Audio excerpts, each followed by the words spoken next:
Welcome to the series of lecture on finite element analysis. In this part also we are going to continue the two-dimensional vector variable problems. In this part we are going to see the type 3 problem what we discussed in the two-dimensional vector variable problems. In the last part we have solved type 1 and type 2 problems. In the type 1 we evaluated the element stresses for the given two-dimensional triangular element. In element stresses we have two normal stresses sigma x sigma y and one shear stress tau xy. We solved one simple problem to understand how to evaluate the element stresses, provided if you know the nodal coordinates and nodal parameters, in addition to the material property of the element. Next we have discussed the type 2 problem, that is evaluation of the stiffness matrix for the given two-dimensional triangular element. For the stiffness matrix problem, again we used the B matrix and D matrix for the given element, and we use the expression for the stiffness matrix B transpose D multiplied with B matrix. Again we have to multiply with the volume of the element AT. For selection of the D matrix we are using this condition. If the thickness of the element is given as 1 mm, we are going to consider the plane strain condition. If the thickness is other than 1, it may be less than 1 or greater than 1, we have to assume that as the finite thickness, then we have to select the plane stress condition.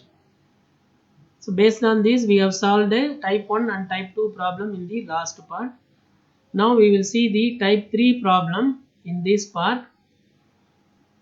We have to establish the element characteristic equation for the given triangular element.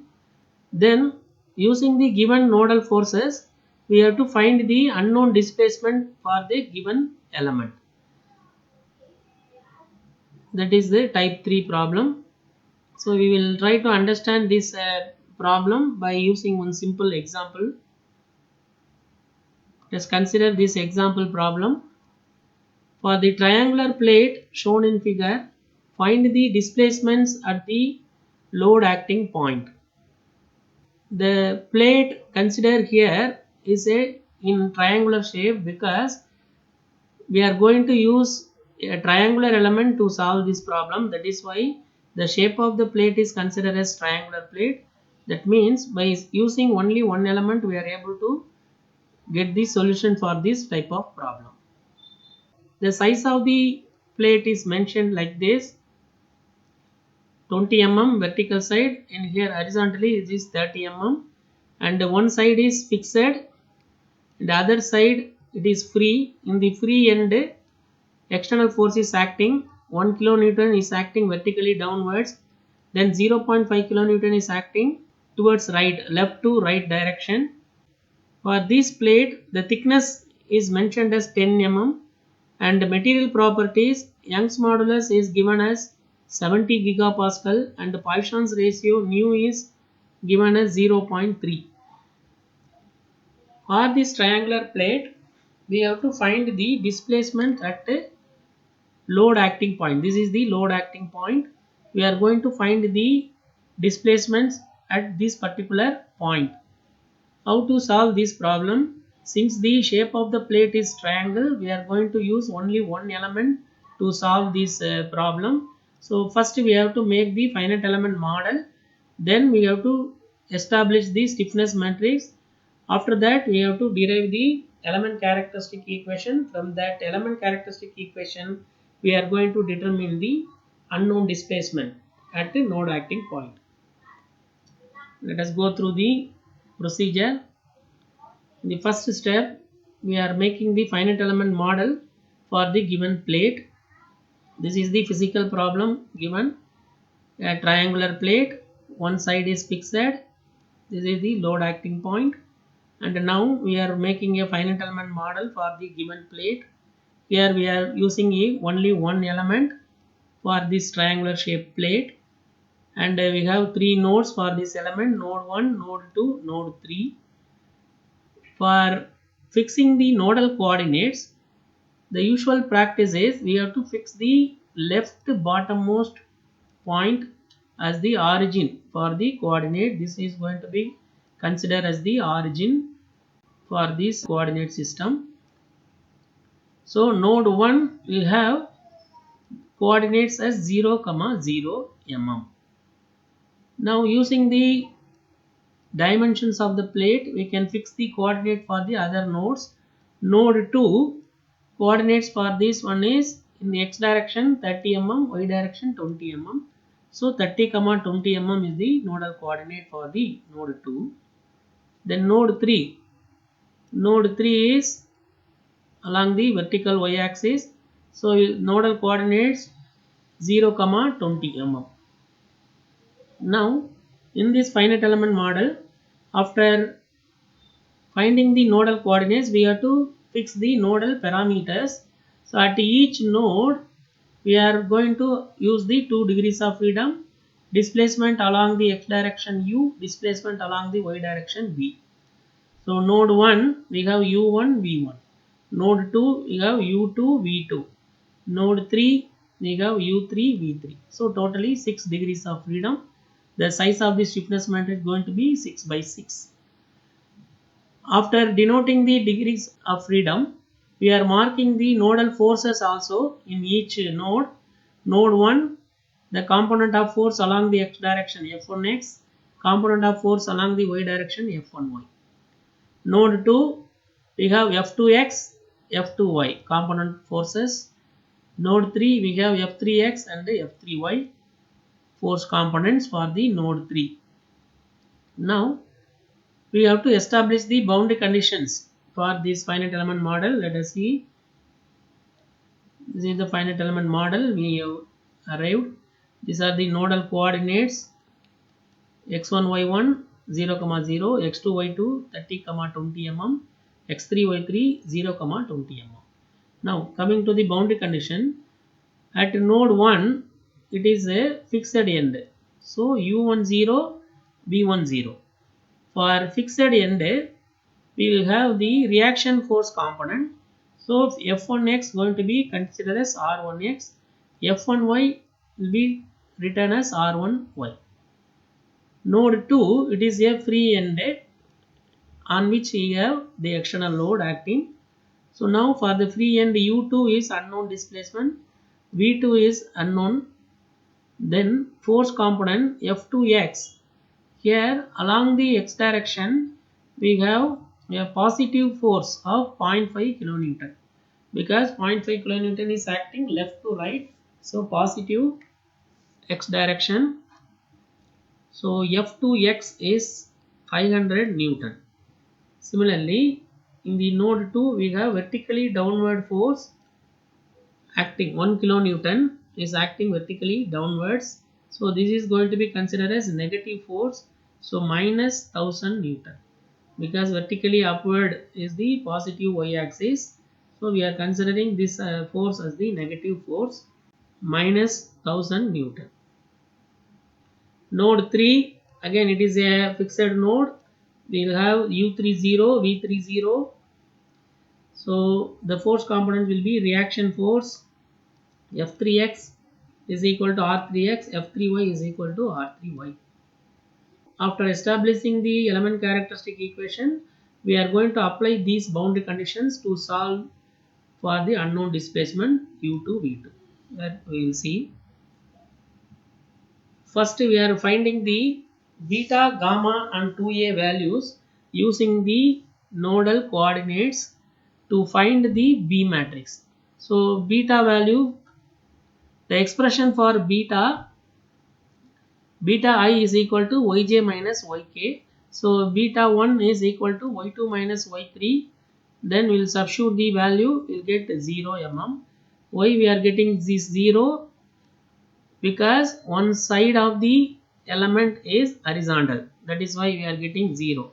For this horizontal element, we are getting beta 0. Then beta 2, y3 minus y1, substituting the value, we are getting as 20 mm. Beta 3, y1 minus y2, Substituting the values, we are getting minus 20 mm.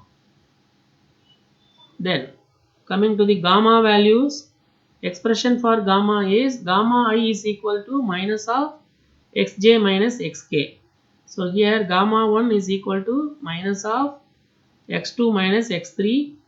Then substituting values, we are getting minus 30 mm as gamma 1. Gamma 2 minus of x3 minus x1, which is coming as 0 mm. Why we are getting 0? Because one side of the element is vertical. That is why we are getting gamma 0 here. Gamma 3 is equal to minus x1 minus x2. Substituting the value, we are getting 30 mm. We are getting one beta 0, one gamma 0. So in B matrix, we will get many zeros. Let us see. Now we have to find the 2a value.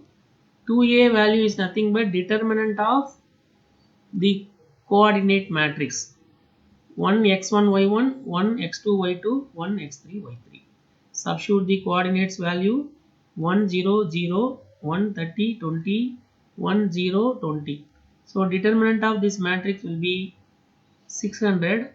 So 600 mm square is the 2a value. After knowing the beta, gamma and 2a value, we can write the B matrix. Let us see evaluation of the B matrix.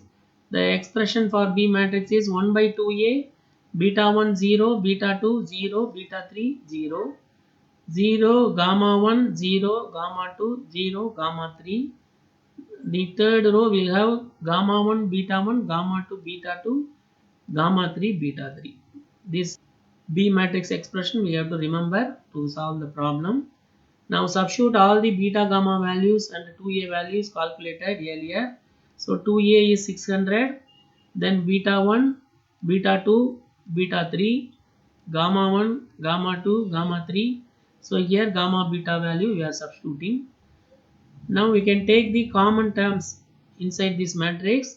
So 10 we can take outside this one. So 1 by 600 will come as 1 by 60.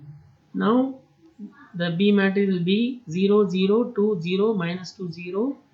Here 0 minus 3 0 0 3 minus 3 0 0 2 3 minus 2. So we are getting many zeros. We can easily operate the B matrix with the D matrix.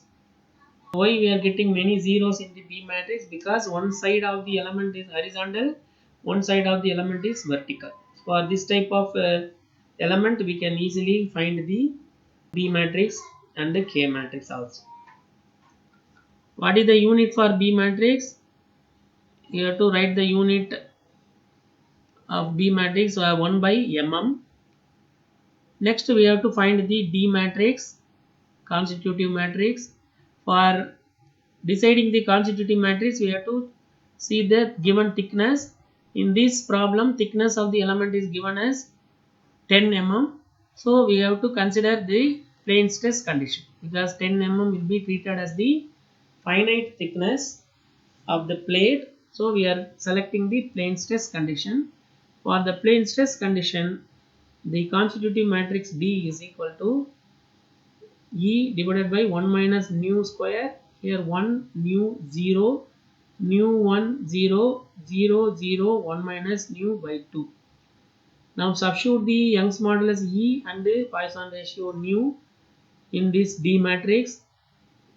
When you substitute the E value, we have to convert the units in terms of Newton per mm square. So 70 gigapascal will come as 70 into 10 power 3 Newton per mm square. Here 1 minus nu 0.3 whole square. So 1 0.3 0 0.3 1 0 0 0. Here 1 minus nu by 2 is 0.35. Now to convert these elements of the matrix as a whole number, we are going to multiply with 10 inside this matrix. So you will get a 10 3 0 3 10 0 0 0 3.5. Then this constant is written here, 7000 divided by 0.91. Unit for the D matrix is Newton per mm square. we have obtained the B matrix as well as the D matrix. We will go to the stiffness matrix step. Evaluation of the stiffness matrix K. The expression is B transpose D, then B matrix multiplied by A and T. So first we will take up this B transpose and D. This is 1 by 60 constant for the B matrix. Then we have to find the transpose of this one. So this 3 by 6 matrix will become 6 by 3 matrix. Transpose is the constant for the D matrix. Again we are writing the D matrix, which is a 3 by 3 matrix. Multiplying this 6 by 3 into this 3 by 3 matrix will give us 6 by 3 matrix. The resultant matrix size will be 6 by 3. So how to get this 6 by 3 matrix? In our calculator we have matrix operation up to 3 by 3 matrix. How to do this 6 by 3? For that we are dividing this 6 by 3 matrix into two 3 by 3 matrix like this. So let us say this is matrix 1, this is matrix 2, and this D matrix as the matrix 3. Now when you multiply matrix 1 and 3, we will get the top portion of the resultant 6 by 3 matrix. When you multiply the matrices 2 and 3, we will get the bottom part of this resultant 6 by 3 matrix. We will see. So this is the constant we are getting, and this matrix top portion is, after multiplying the matrix 1 and 3, we are getting this top part of the 6 by 3 matrix. Then this bottom half is obtained by multiplying the matrix 2 and matrix 3. In calculator we have to enter the elements of the matrix A and B and find the products of A and B matrix. We can easily get these values. This constant is simplified here. 7000 divided by 60 into 0.91 is coming around 128.21. This is the 6 by 3 matrix. Now this 6 by 3 matrix should be multiplied with again B matrix. Let us see the final step for the stiffness matrix. So this is the B transpose multiplied with D. Now this is our B matrix, and this is volume of the element. Now this is 6 by 3 matrix, this is 3 by 6 matrix, B matrix, and this is the volume. We have to consider this constant with this one, multiply this, and when you multiply this 6 by 3 and this 3 by 6, we are going to get the 6 by 6 matrix. That is the required stiffness matrix. How to get this stiffness matrix? We have to do 4 times using calculator. Let us say this is 2 part of the matrix. Let us say this is the matrix 4, this is matrix 5. Similarly we are dividing the B matrix also 2 part. Let us say matrix 6 and matrix 7. Now when you multiply 4 and 6, we will get elements of the first quadrant here. 4 and 6 will give you 3 by 3 matrix. You have to write down this matrix here, and multiplying 4 and 7 will give you the second part of the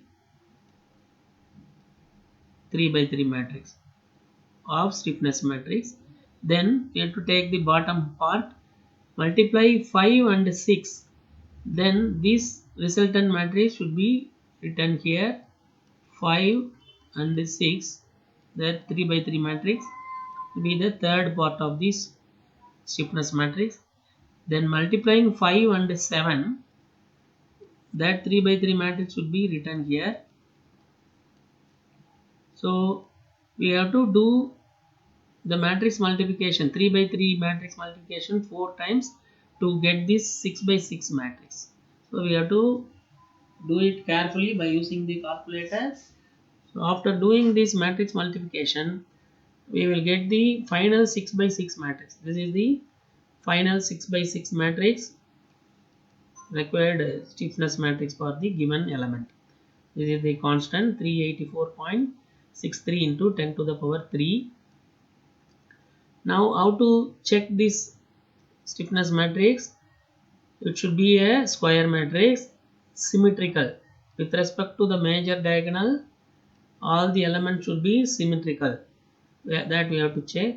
Then the major diagonal element should be non-zero and non-negative element. That should be verified. Then if you add the elements of any row and column, we should get the 0. So these three properties should be checked before proceeding to the next step. Now this is the stiffness matrix for this triangular element. After knowing this stiffness matrix, now we can establish the element characteristic equation for the given element. Formulation of the element characteristic equation. We know that format K stiffness matrix multiplied with U displacement vector, then which is equal to force vector. Now this is the K matrix obtained, and for the triangular element we have 6/1 matrix as the displacement matrix. So we have degrees of freedom u1 v1 for node 1, u2 v2 for node 2, u3 v3 for node 3. Similarly, right hand side we have force vector r1x r1y for first node, because it is a fixed end, f1x will become r1x, f1y will become r1y. Then second node we have horizontally positive force 500 Newton. In the vertical direction we have negative force minus 1000 Newton. Then node 3 again it is a supported end, so f3x will become r3x, f3y become r3y. So this is the element characteristic equation we are writing for the triangular element. This is a one element problem. After establishing this element characteristic equation, we can apply the boundary condition for this equation to solve for the unknown displacement. Let us go to the next step. Applying the boundary condition for this element characteristic equation. There are two nodes which are supported. So node 1 we have u10 and v10. So we can eliminate the corresponding rows and column. For u1 we can eliminate row 1 and column 1, and for v1 we can eliminate the corresponding row and column, row 2 column 2. Then at node 3 we have u30 v30. So u3 is here, the corresponding row is 5th row and 5th column we can eliminate, and for v3 we have to eliminate row 6 and column 6. This is v3, so row 6 and column 6 we can eliminate. So remaining will be a 2/2 matrix. We can solve this 2/2 matrix for the two unknown displacement u2 and v2 using the calculator easily. Let us see the solution part. The solution is, this is the constant of the matrix, then the remaining 2/2 matrix 40 0 0 14 u2 v2. The right hand side we have 500 and minus 1000.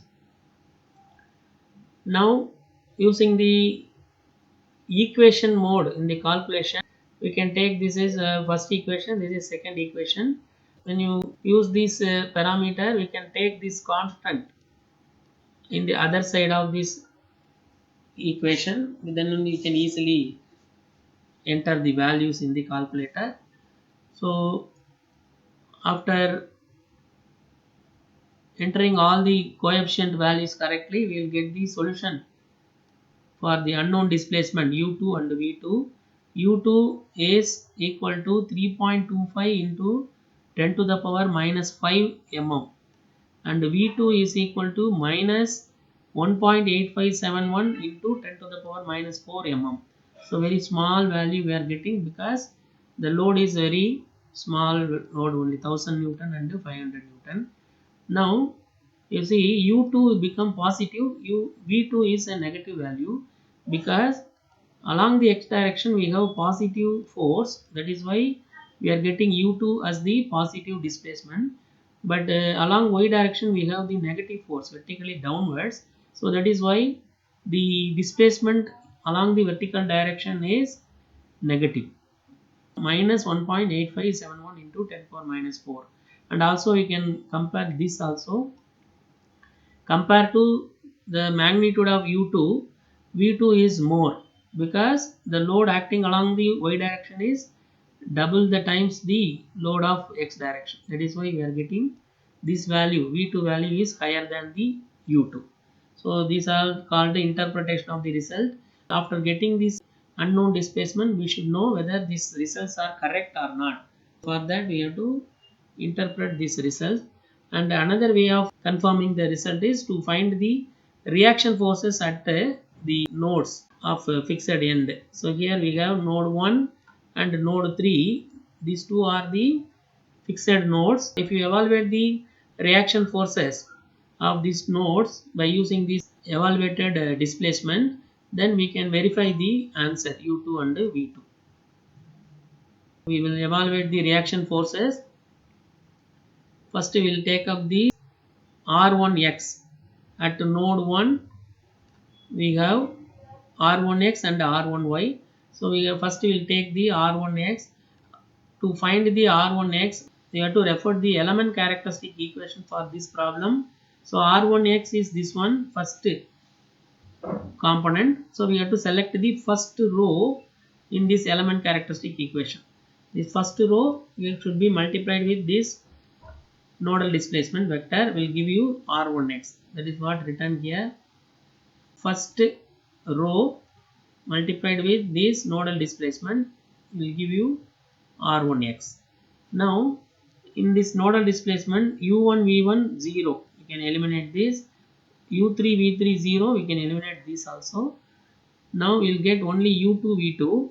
For u2 v2, here you see these two, 0 u2 minus 21 v2. So this can be eliminated. So you will get only minus 21 v2. That is what written here. The constant multiplied with minus 21 v2 is equal to r1x. So now substitute the v2 value which is evaluated now. This is the v2 value which is a minus 1.8571 into 10 power minus 4. Substitute that value.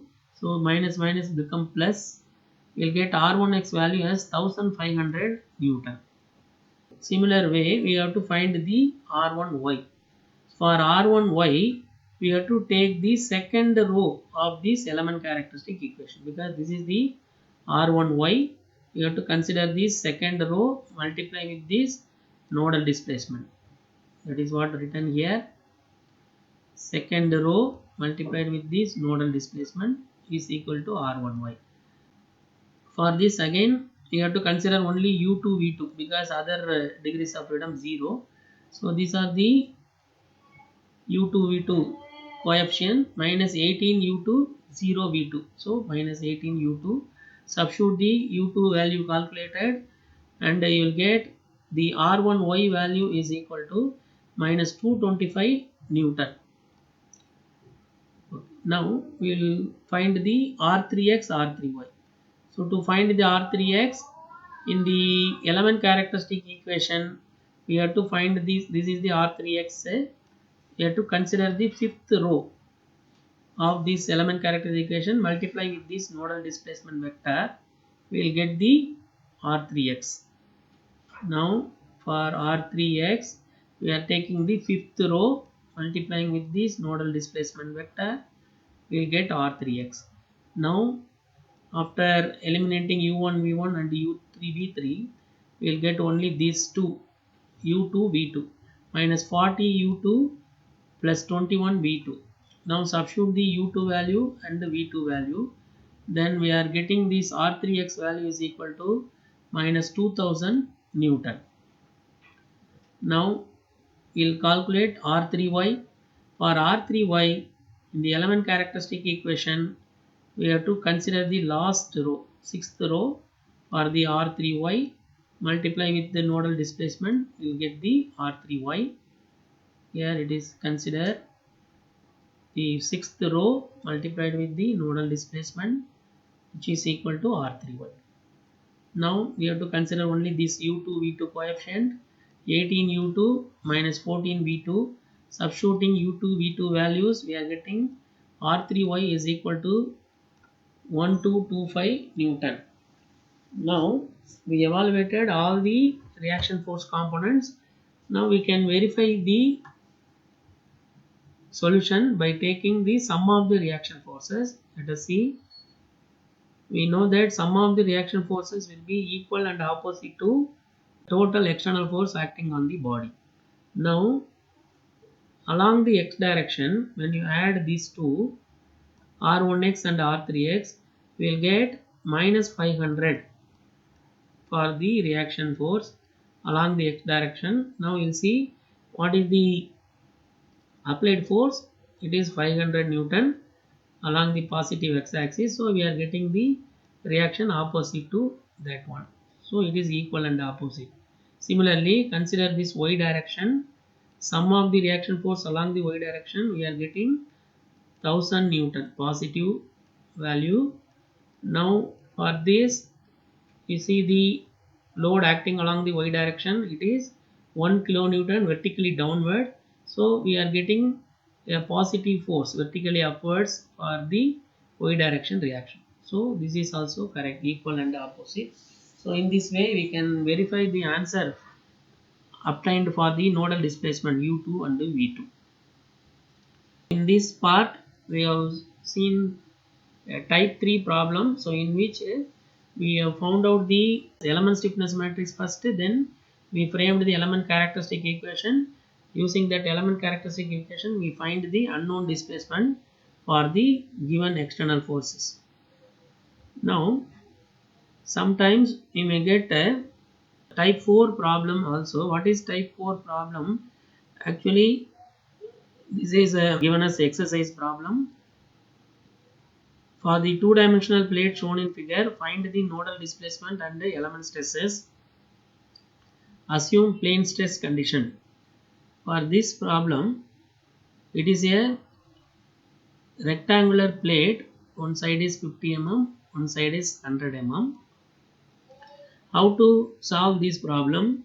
Now here this is a rectangular shaped plate. So for solving this plate problem using a triangular element, we have to use minimum of two elements. This is element 1 and this is element 2. So we have to find the element characteristics for element 1, element characteristic equation for element 2 as what we did now. After that we have to assemble these two element characteristic equation to get the global characteristic equation. Then we have to apply the boundary conditions to solve for the unknown displacement. Now the size of the stiffness matrix for one element will be 6 by 6, and when you assemble the two triangular element, total degrees of freedom will be 8. So the stiffness matrix size will be 8 by 8 global stiffness matrix size. How to solve this 8 by 8 matrix? For that we have to see the boundary conditions. Here this node is supported node, two displacement will be 0, u component and v component. Similarly this node supported in 2 degrees of freedom will be 0, and here one roller support is shown here. That means displacement along the y direction is 0. So totally 5 degrees of freedom will be eliminated. In the 8 by 8 matrix, after eliminating the 5 rows and 5 columns, the remaining will be only 3 by 3 matrix. Solving the 3 by 3 matrix will give you the unknown displacement at this node and this node. This is type 4 problem. For this it will take more time. You have two triangular element to assemble these two triangular elements, then you have to apply the boundary condition to solve the unknown displacement. This can be taken for the practice, but in the examination we don't expect this type of problem. That is why it is given as exercise problem. Thank you for your patient listening.